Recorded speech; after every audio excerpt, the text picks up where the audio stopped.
प्रिय दर्शकों, जाड़े के दिनों में आप लोगों ने ये देखा होगा कि जब कुछ लोग अपने सर को खुजलाते हैं, उस समय उनके सर से छोटे छोटे सफेद रंग के पतले पतले स्केल इधर और उधर गिरने लगते हैं। ये स्केल या तो सफेद रंग के होते हैं या पीले रंग के होते हैं।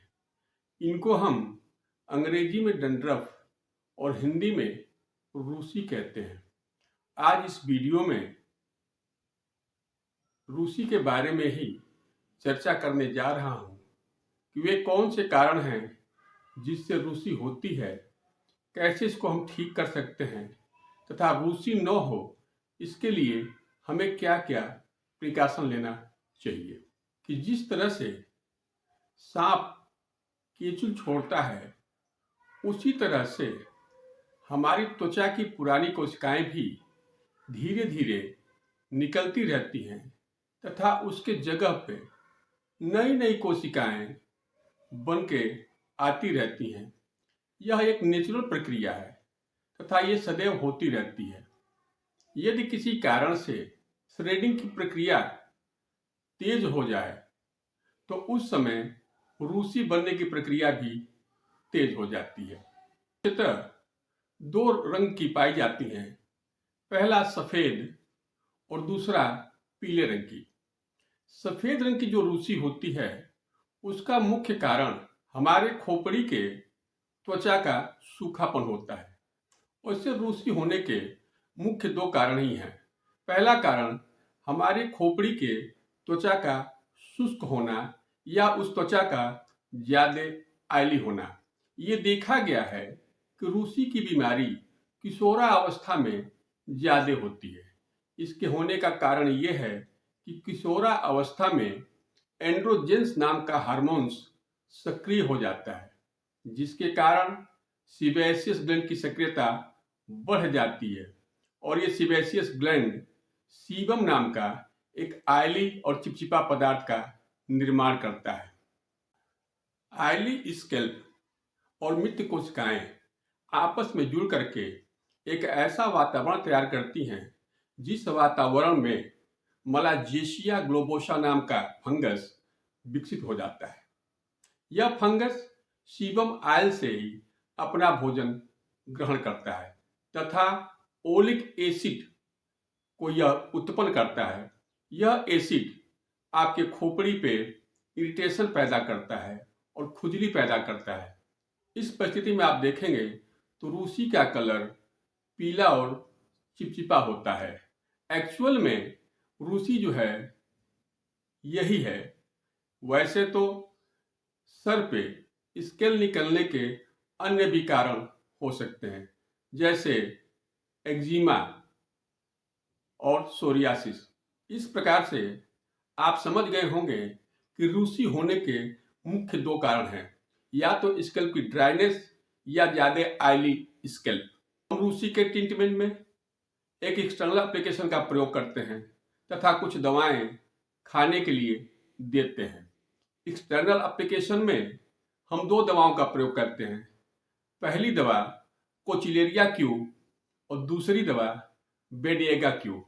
इसमें ध्यान देने वाली बात यह है कि यदि किसी व्यक्ति को ड्राई स्किन है, ऐसे व्यक्ति को थोड़े से तेल में 10 बूंद कोचिलेरिया तथा 10 बूंद बेडिएगा को मिला करके रात को सोते समय सर पे लगाना चाहिए। लेकिन यदि आयली स्कैल्प है, ऐसे व्यक्ति में कोचिलेरिया क्यू और बेडिएगा को थोड़े से पानी में मिला करके रात को लगाना चाहिए। जिन लोगों का स्कैल्प आयली है उन्हें कम से कम आयल का प्रयोग भी करना चाहिए। वैसे तो ये देखा गया है कि रूसी उन लोगों में होती है जो अपने स्कैल्प की सफाई ठीक ठाक से नहीं करते हैं। ऐसे व्यक्तियों को चाहिए कि कम से कम सप्ताह में एक बार माइल्ड शैम्पू का प्रयोग जरूर करें। रूसी में कुछ खाने वाली दवाओं के बारे में चर्चा करने जा रहे हैं।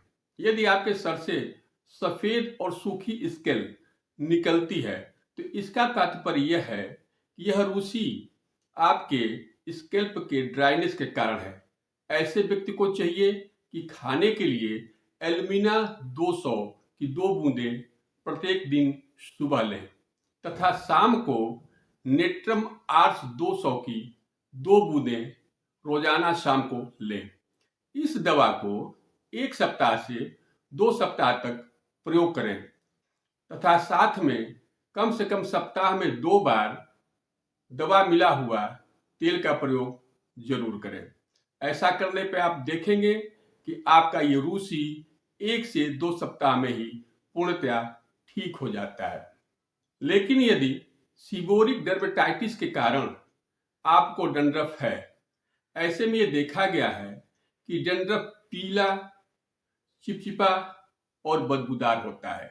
यदि रूसी में थोड़ी बहुत भी बदबू आती है तो ऐसे मरीज को चाहिए कि सोराइनम वनियम की 2 बूंदें सप्ताह में 1 बार 2 से 3 सप्ताह तक जरूर ले।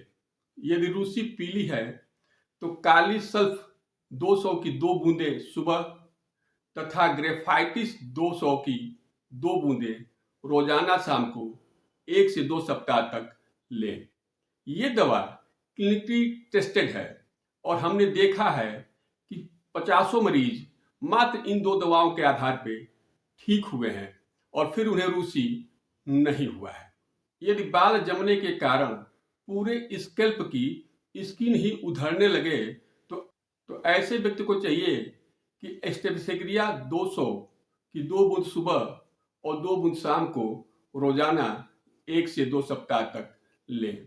ऐसा करने से स्कैल्प की पीलिंग खत्म हो जाएगी और पपड़ी निकलना ठीक हो जाएगा। प्रिय दर्शकों, यदि आप लोगों को मेरा ये वीडियो पसंद आया हो तो लाइक करें, शेयर करें और सब्सक्राइब करें। धन्यवाद।